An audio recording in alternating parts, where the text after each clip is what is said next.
Assalamualaikum warahmatullahi wabarakatuh. Perkenalkan, saya Marlita Suryalina dari Fakultas Tarbiyah dan Keguruan Unisba Prodi Pendidikan Agama Islam.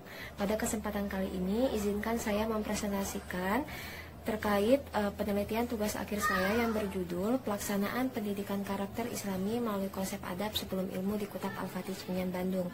Adapun yang melatar belakangi penelitian saya ini yaitu awalnya berangkat dari kesadaran saya pribadi yang melihat betapa maraknya penyimpangan-penyimpangan yang terjadi belakangan ini yang dilakukan oleh peserta didik di sekolah, seperti adab sopan santun yang semakin menurun, etika komunikasi yang kurang baik, dan beraninya peserta didik melawan guru, menantang guru, juga bahkan memukul guru, juga memperlakukan guru seperti temannya.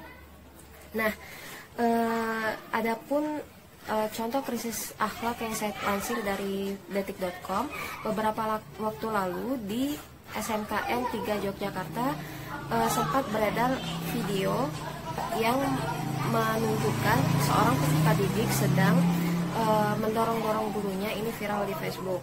Nah, padahal tujuan pendidikan nasional itu sendiri yang terdapat dalam Undang-Undang Sistem Pendidikan Nasional Nomor 20 Tahun 2003 Pasal 1 Ayat 1 itu tidak hanya memiliki tujuan untuk mencerdaskan peserta didik, tetapi lebih daripada itu, seperti untuk mengembangkan potensi dirinya agar memiliki kekuatan spiritual keagamaan, pengendalian diri, kepribadian, serta akhlak yang mulia. Namun yang terjadi pada lembaga pendidikan saat ini, lembaga pendidikan lebih mengutamakan atau lebih memprioritaskan pada pencapaian akademis peserta didik saja, padahal pendidikan karakter merupakan pilar utama yang harusnya lebih dilatih dan dibiasakan, juga ditanamkan pada diri peserta didik.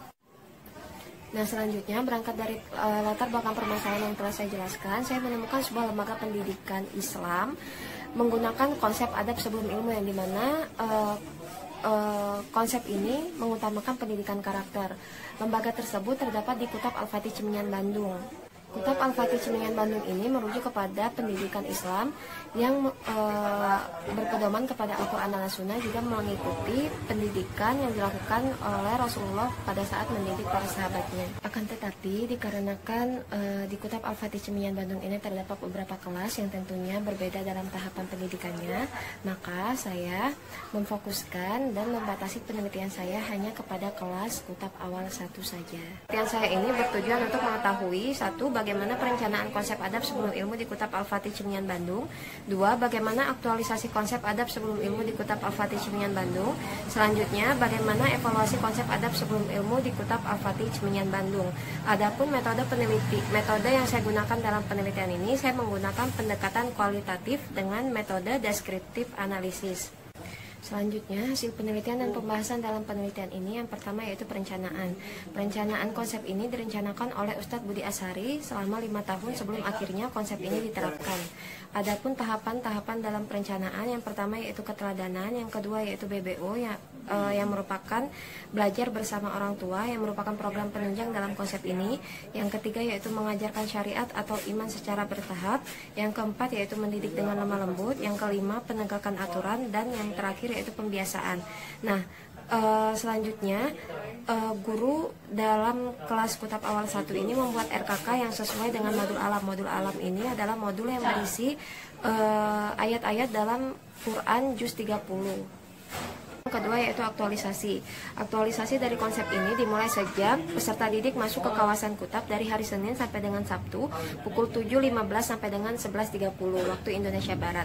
Dari hasil observasi yang saya lakukan menunjukkan bahwa pelaksanaan dari konsep ini sudah sesuai dengan perencanaan yang ada atau telah dibuat di dalam RKK, yaitu rencana kegiatan Kutab yang dibuat oleh guru.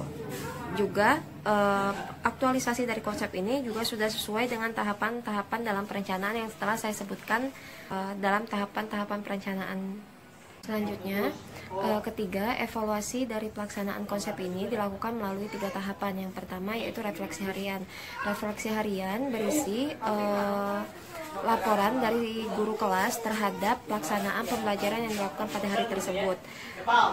Yang kedua yaitu evaluasi mingguan. Evaluasi mingguan ini melibatkan semua guru yang terdapat di Kutab Al-Fatih Ciminian Bandung, yang dilakukan pada 1 minggu sekali guna membahas pembelajaran dalam setiap harinya.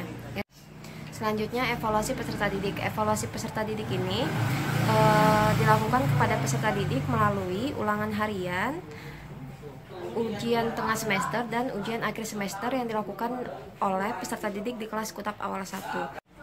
Alhamdulillahirrahmanirrahim. Sekian presentasi yang dapat saya sampaikan. Mohon maaf apabila banyak kesalahan. Saya pribadi mengucapkan banyak terima kasih atas kesempatan yang telah diberikan. Wassalamualaikum warahmatullahi wabarakatuh.